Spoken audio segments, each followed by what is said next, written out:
Alors bonjour à tous. Aujourd'hui, nous continuons notre lecture du catéchisme de l'Église catholique au travers du compendium et nous en sommes rendus à la question numéro 216 qui est: que signifie l'espérance des cieux nouveaux et de la nouvelle terre?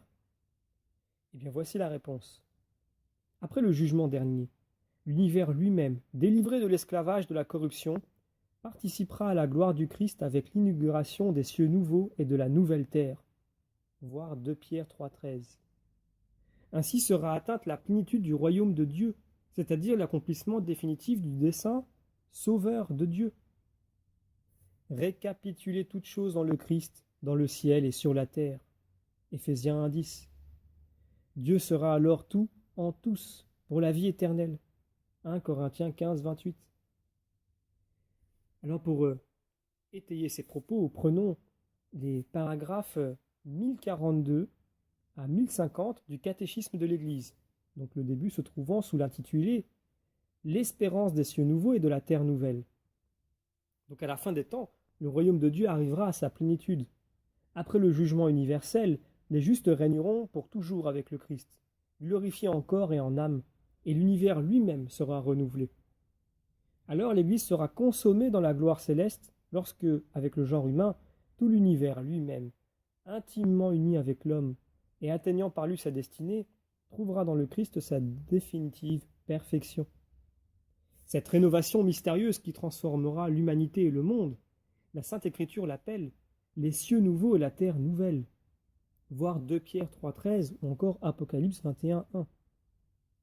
Ce sera la réalisation définitive du dessein de Dieu de ramener toutes choses sous un seul chef, le Christ, les êtres célestes comme les terrestres, Éphésiens 1,10. Dans cet univers nouveau, la Jérusalem céleste, Dieu aura sa demeure parmi les hommes. Il essuiera toutes les larmes de leurs yeux. De mort, il n'y en aura plus. De pleurs, de cris et de peines, il n'y en aura plus, car l'ancien monde s'en est allé. Apocalypse 21,4. Pour l'homme, cette consommation sera la réalisation ultime de l'unité du genre humain, voulue par Dieu dès la création et dont l'Église pérégrinante était comme le sacrement.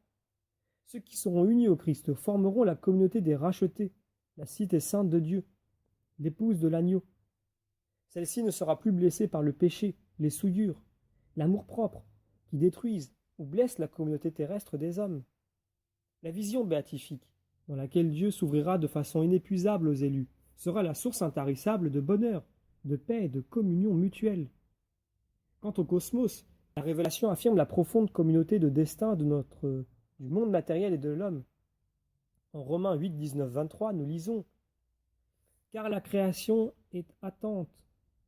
en attente aspire à la révélation des fils de Dieu, avec l'espérance d'être elle aussi libérée de la servitude de la corruption.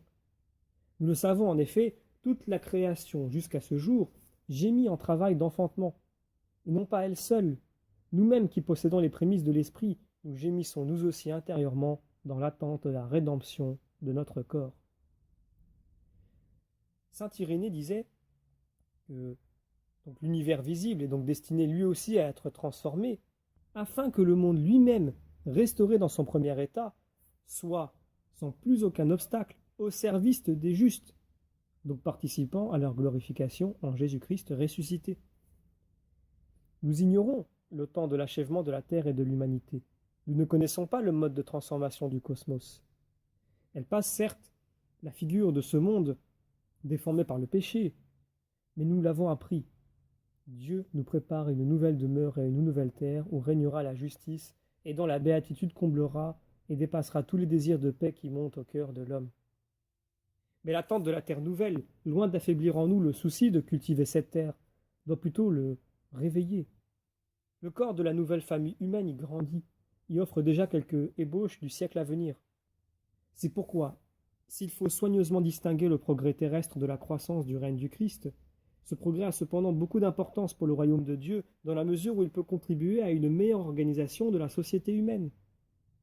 Car tous les fruits excellents de notre nature et de notre industrie, que nous aurons propagés sur terre selon le commandement du Seigneur et dans son esprit, nous le retrouverons plus tard, mais purifiés de toute souillure, illuminés, transfigurés, lorsque le Christ remettra à son Père le royaume éternel et universel. Dieu sera alors tout en tous dans la vie éternelle. Saint Cyril de Jérusalem disait: la vie subsistante est vraie, c'est le Père qui, par le Fils et en l'Esprit Saint, déverse sur tous sans exception les dons célestes. Grâce à sa miséricorde, nous aussi, hommes, nous avons reçu la promesse indéfectible de la vie éternelle.